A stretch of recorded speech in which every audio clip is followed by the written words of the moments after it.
Hi everyone, thanks for coming out. There's a lot of you. I'm kind of surprised by this, but awesome, that's great. My name is Matt Stultz. I run a group called 3D Printing Providence, which is a meetup group for people interested in 3D printing in Providence, Rhode Island.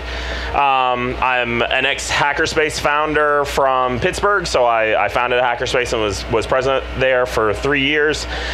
Moved to Rhode Island after going to work for MakerBot and left them because I wanted to do more with you guys. And have a lot more fun with the community than I could have. So one of the things I'm really interested in for 3D printing is materials. You're going to go over and walk through the 3D printing village and you're going to see dozens of different designs of machines. You're going to see 80, 90, 100 machines around this entire fair. And we're getting really good. We as a collective group are getting really good at making 3D printers. We're getting this figured out, especially FDM machines. Like, you know, they're all starting to kind of even out in their functionality and what they can do, and you know they're getting really nice. So how do we take it to a next level? How do we make our prints better? How do we make our prints more useful? How do we make prints that we couldn't make even before on our standard printers? We can do this with materials. We can change the plastics that we're using and therein be able to make better prints. We have been making plastics, you know, and using some kind of plastics for, you know, millennia. So 1600 BC, you know, they started taking natural plant resins and mixing them together to make, you know, make rubbers. But back in the late 1800s, early 1900s, real synthetic plastics really started to come into play. And then after World War I and into World War II is when we really started understanding the chemistry of plastics and really taking over plastics. In today's world, try spending a day not with plastics. You can't do it. We're all covered in plastic, you know. Our phones are filled with plastic. Our homes are filled with plastic, you know. There's just plastics everywhere. And there's hundreds of different types of plastics. But in the 3D printing world, we've basically been kind of sticking to two different types of plastics. We started looking at there's going to be more coming. There's more thermoplasts, you know, more plastics that you can heat up, shove through a nozzle, and make them come out that are coming forward. End of last year, I think after Maker Faire, shortly after, my good friend Tony Boozer over here in the corner, he and I were having a discussion. We said, you know, what's going to be the big 2013 thing for 3D printing? And we said, you know, plastics. We're going to start to see more, and the market really didn't surprise us. Within the past year, there have been a large growth in the number of plastics that have come to the market. But for the most part, everyone's still printing in ABS and PLA. So let's fix that. Let's change that. And I'm going to explain a little bit more why we should. So yeah, common 3D printing materials, ABS and PLA. If you have a MakerBot Replicator 2, you're pretty much printing in PLA. They don't have a heated build platform. You need a heated build platform. But you know, if you've been in the RepRap world or the MakerBot world, or you know, a lot of these other printers for a long time, you've probably run into ABS. You've probably run into PLA. That's what you're printing in. Real quick, who all here has a printer? Awesome. So now we're getting a lot more coming out. We've got ABS, we've got PLA, we've got nylon varieties, PET, HIPS, polypropylene, PVA. All these different plastics are now starting to come to the market. And they all give us different functionalities based on their own physical and chemical properties that they have. And being able to leverage these properties really makes it so we can start pushing forward and doing a lot more with our printers beyond, you know, the kind of applications that we've already seen over and over again. So I've got 3 different varieties of ABS on the stage here. We've got, you know, our kind of traditional standard ABS. You need a heated build platform to be able to print this.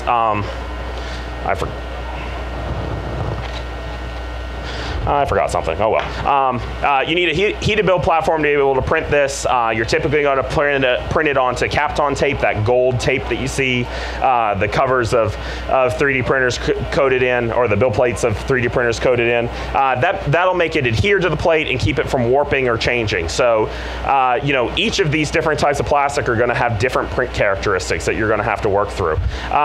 This is a thermochromatic plastic, so it actually has an additive in it. I don't know how well you guys will be able to see it, but it reacts to heat and yeah, so, and it changes color as it starts to print. Now, you know, that's kind of silly, it's kind of interesting, you know, it makes fun little things, but, you know, we can start making things like coffee mugs. We can start making things that react to, you know, temperatures. I've heard that there is someone else here, I need to go hunt them down, that has one that reacts to cold. Yeah, I need to go talk to those guys and find out what filaments they're coming out with, so, because I want to play with more. I have a conductive ABS, so it has carbon mixed into it that gives it a conductivity. This is actually a really high conductivity. It's not really great for, you know, making circuits right now, but it's being worked on. There's a filament out there called Carbomorph that a university project put together that actually conducts fairly well, and so Carbomorph, yeah. And so they've been able to actually make flashlights that you print out a flashlight, put in a battery, put in an LED, press the button, you know, the button's printed, everything, and it works. So we're, you know, that question that we all get of, oh, when can I print something useful with your printer? You know, we're going to be able to print circuits here soon. Standard PLA, once again, you know, PLA now, we get rid of that heated build platform. We're now printing cold onto, you know, blue painter's tape or other surfaces that it will adhere to. I like blue painter's tape, that's my preference for PLA. But low shrinkage, so we don't need a heated build platform. It prints great. So now we're starting to see some PLA varieties start to come in also. So this is Laywood. Laywood is a mixture of PLA and wood fiber. Mostly there for kind of neat aesthetic reasons. It can do some very, very cool things where you can actually sand it and it really comes out looking like wood. You can stain it to some degree. If you vary the temperatures or the speed that the extrusion is going through, you can actually kind of burn the wood a little bit and give it an effect that looks like growth rings on a tree into the actual print. So it really, really comes out looking like wood, and it's really nice. It's kind of fun. The same gentleman who created this just released a new material that he refers to as lay brick, which has a sandstone feel to it. So the gentleman who designed all of these models is a sculptor, and he's very interested in the idea of, you know, making these sculptures actually look like they're coming out of stone, and the lay brick really gives that nice effect of a stony effect. We also have nylon varieties. Two of them here are Tallman 618 and Tallman 645. 618 has a lot of flex to it. It's very strong, but it does have some give to it. This is really nice because nylon is really unreactive to other things. This is where we really start to get into the materials that really expand some of our capabilities, because with nylon, I can print molds directly in this. They have flex to them, but it won't interact with urethane. So I can print a mold and cast parts directly into this, and then be able to flex the material, pop out the parts, and they won't stick to the nylon. We've also had some people kind of playing around with it for printing some automotive parts because it won't interact with gasoline. It's safe for gas. So, you know, there's a lot of potential there, and it's also really, really strong. So it's nice. The problem about nylon, though, is its non-reactivity. It doesn't like to stick to anything. So where we need to print onto heated build platforms or blue painter's tape to get nylon to print, finding the solution to get nylon to actually stick to something ended up being a big trick. One of the things that we discovered that nylon sticks really well to is not my hands, is nylon sticks really well to nylon. So the thing that I forgot to bring is I have a nylon sheet that I adhere to my build platform that I've just scratched up and scored up. I take really rough sandpaper and sand it. I take razor blades and cut hatch marks all through it to try to give it a really rough surface. And my nylon models stick great to it. I don't have curling issues. It adheres well. It prints really, really well. And now I have this, this strong material that I can print with. The Tolman 645 is very similar to this 618, but it doesn't really have the flex. It's even stronger. So if you're really trying to make parts that need to hold up to a lot of physical abuse, this is a really great material for doing that.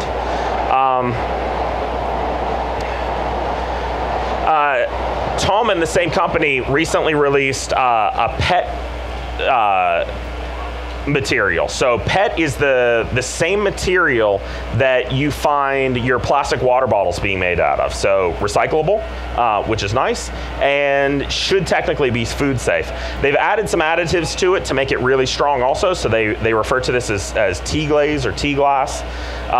And it's really hard, it's really strong, but it has really nice optical clarity to it. So just like your plastic water bottles are clear, you can actually print this.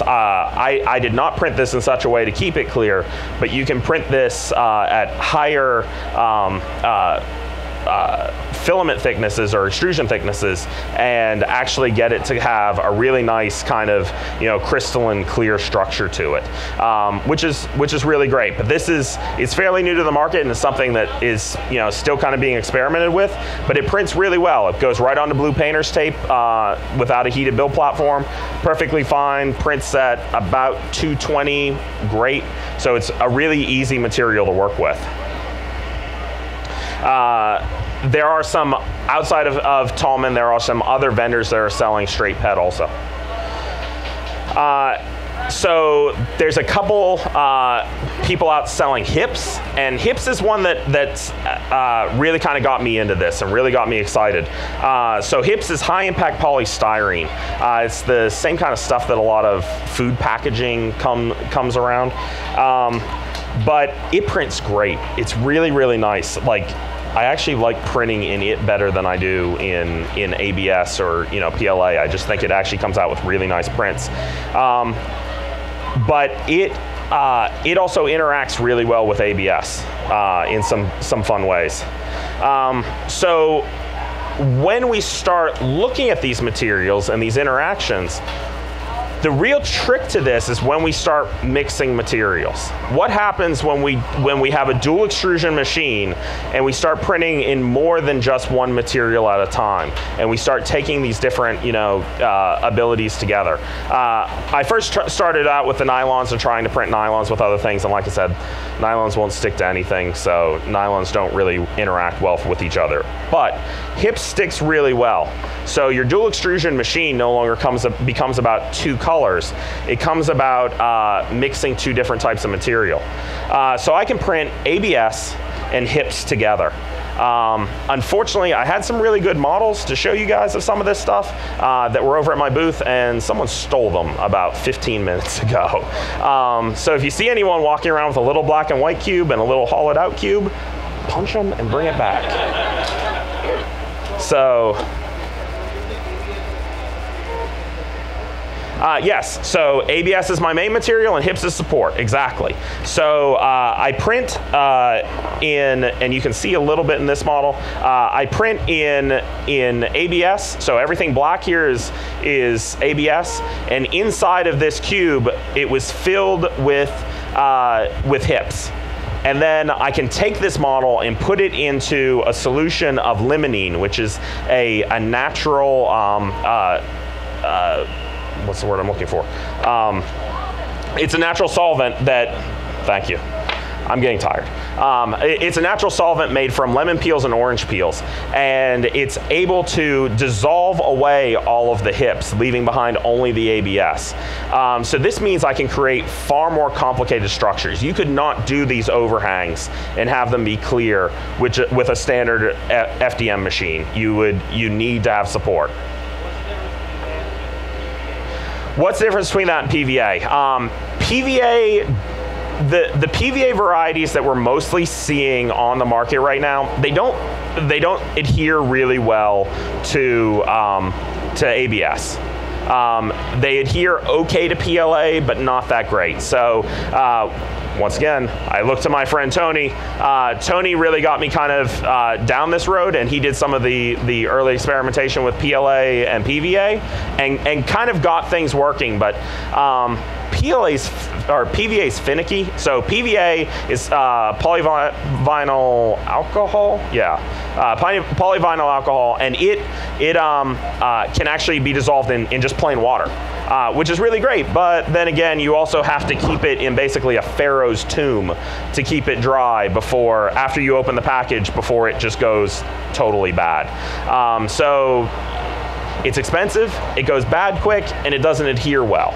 So it's nice because it dissolves in water, but when you add all those things together, it's kind of a pain in the butt. Hips, I keep printing in hips. I've had the same package open for 6 months, and I have no problems with it. Limonene, yeah. So, which I just order off Amazon, and it's easy enough to get. No, so nylon, yeah, nylon doesn't really stick to anything. That's a shame. It just sticks to itself. Best layer bonding. Yeah. Better than anything else. Yep. You can get something like a channel that's water soluble. We're gonna keep on working on it. We're gonna keep on working on it. So, this is all experimentation. This is all, every time I find out that a new material has hit the market, I send them an email. I'm like, can I get some? Or I just order it. Europe is getting a lot more filaments than we're getting, which is kind of a shame. And so, and shipping tends to be a pain on them. So, but we're getting to this process. So here you can see one of the models that I had, the Hilbert Cube, designed by Tony Boozer, that I printed. Everything white here is hips, everything black is ABS.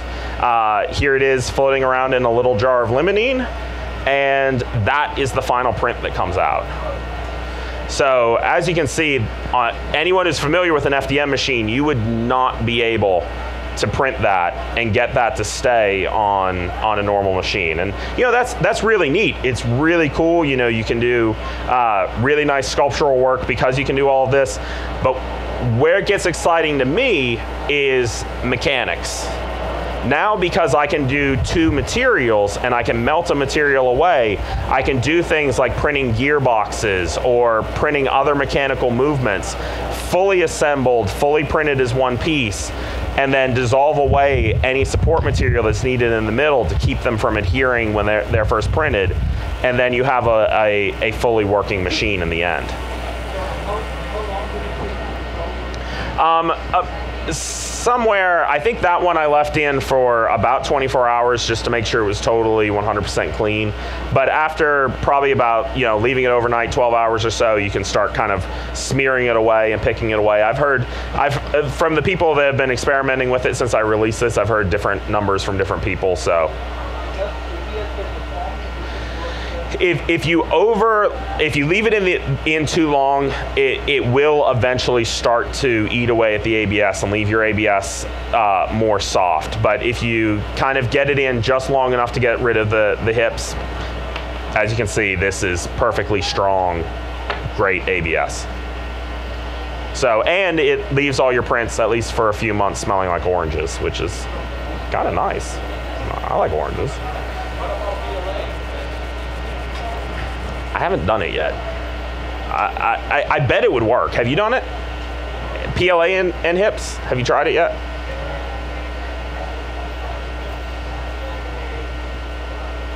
Not as well? Okay, so not as well. It might work. Experiment with it. Send me an email. Let me know. I'd love to know. I have not really gotten on that. I will say PLA is really nice. A lot of people print PLA. A lot of people really like PLA. I like ABS better. And the nice thing is hips and ABS have almost the exact same print temperatures, characteristics. So you need like a 110, 115 build plate for hips to print well. Same thing for ABS. So they print so similarly that that's what I use together. What machine? I'm doing most of my research on a MakerBot Replicator 1. Dual extrusion MakerBot Replicator 1. For the heat bed? So the Rep 1 has a heat bed on it. So it's the wooden box before they switch to the pretty closed source black box.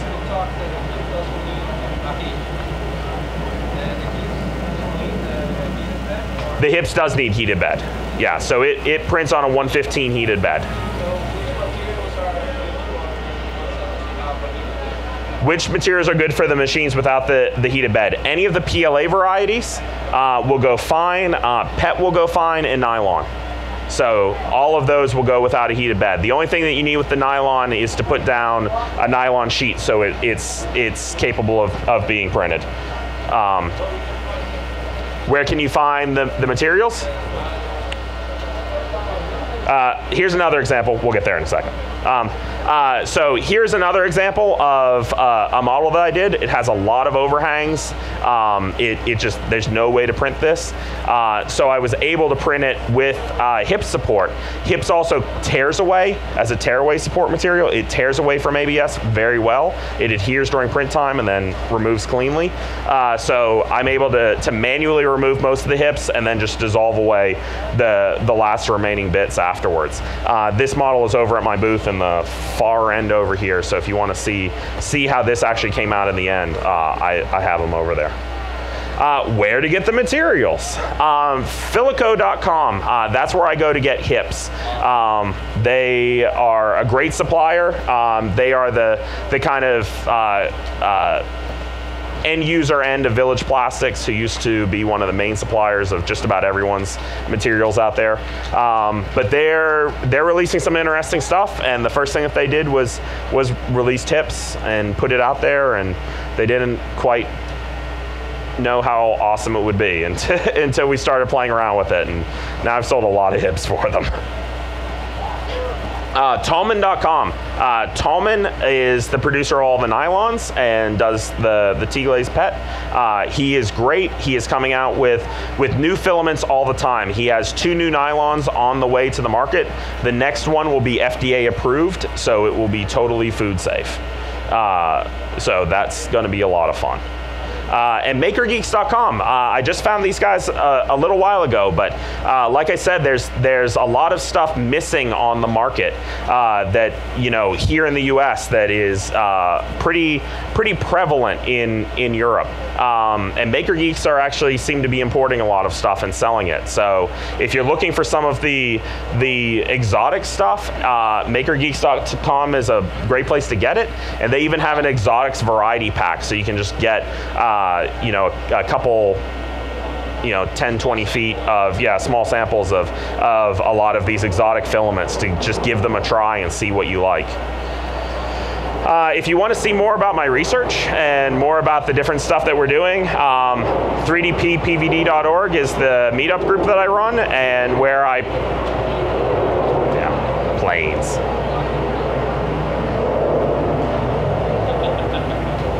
Dead silence. Okay, sorry. 3dppvd.org is the meetup group that I run, and where I post all of the research that I'm working on. We're in the process of kind of taking some of the filament research that we're doing and get a little bit even more scientific method behind it to try to really produce something really useful for the community to explain what all of these materials are really good for, and hopefully push some of these vendors to continue coming out with new and interesting materials. So we're going to join up and help you guys with the research? Shoot me an email.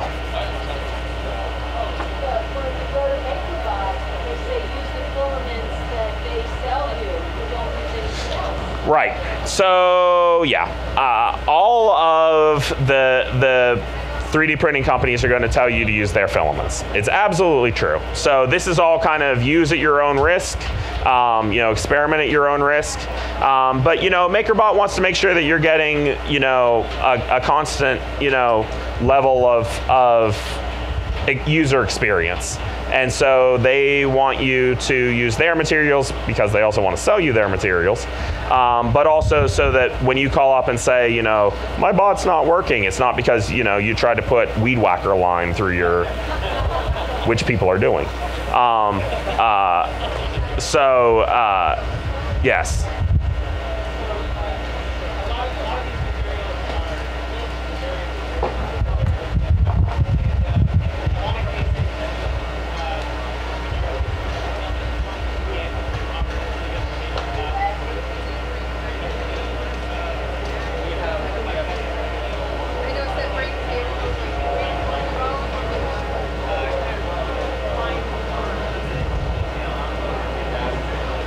How do we find out more details? That's one of the things, like I said, we're trying to do a little bit with the community side of things to really start documenting some of these things, and then we're going to start pushing.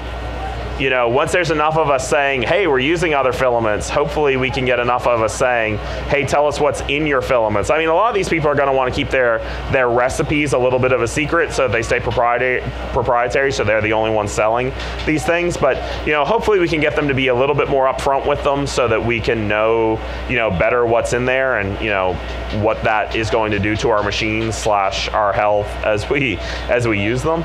But yeah, right now everyone's being a little hush-hush about it for, you know, mostly intellectual property reasons. Any other questions? Yes. I don't know. I really don't know. I've been actually trying to figure out that myself. The gentleman who's been coming out with the lay wood, the lay brick, and now he has Benlay, which is a flexible version of his filament. I believe he lives in Europe, and so he's producing them there and releasing them there. And it just seems like there's a lot more people kind of experimenting with what's going on over there. I don't know. We keep discussing going over and just buying a bunch of filament and bringing it back. So. Does your research include whether the filaments are laser safe or not? No, that's a really good idea. So yeah, that'd be very interesting. So, and that's something you have to keep in mind if you're going to research with filaments is pay attention to the bot that you're using. Pay attention to you know, what all you're working with. There's another material out there that I really want to start printing with called polycarbonate, PC, but you need to bring that up to about 250, 260 to be able to extrude it.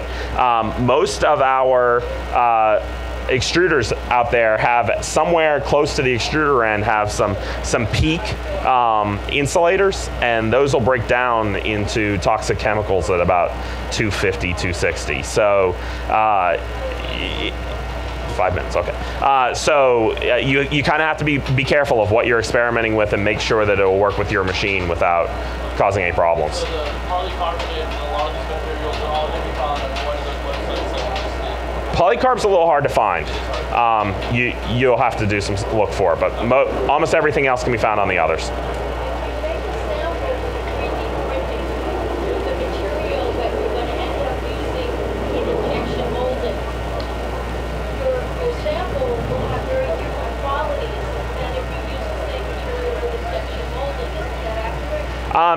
Probably yes, because they are two different systems of how it's working.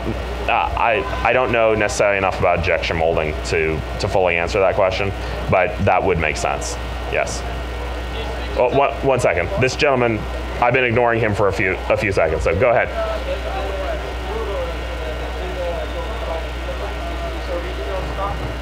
What was that?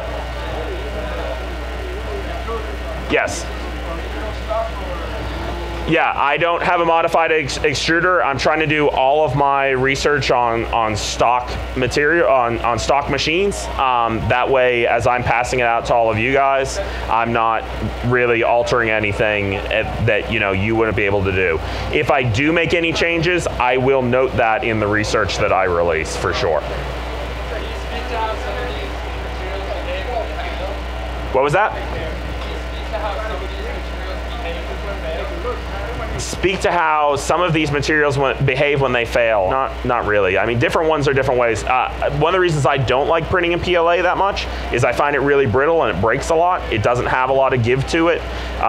It snaps more readily than a lot of other things. I've actually been really, this is kind of sad. I've been a little disappointed with the lay brick. This is my second one that his feet have broken off. It's really brittle. So, you know, the PLAs to me always seem a little brittle. The nylons, I haven't, this is actually one of the tests that we're about to start doing is stress testing. The nylons are so strong I haven't been able to break one, like trying thus far. Is that the same with the 645? Yeah. So we're going to start stress testing some of the nylons to actually figure out what we mean by strong. What would I recommend is the best to start with? It really depends on what you want to do. Do you have a printer right now? I don't want to buy one, but I want to do like one more application. Running car parts like that.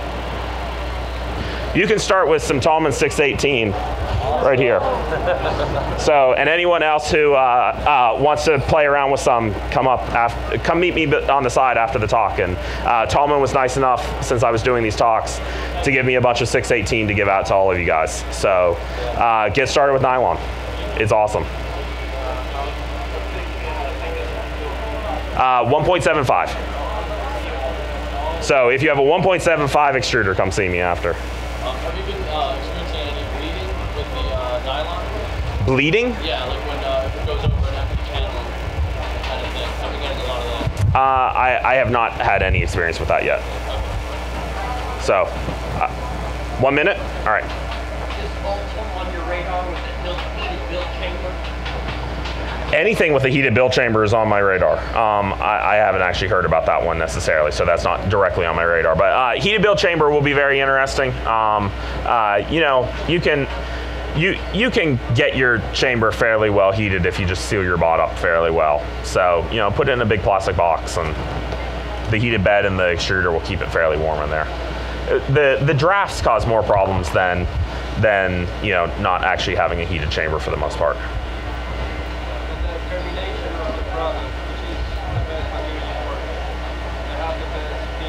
The best finish? I really like the finish that comes off of hips just plain printed.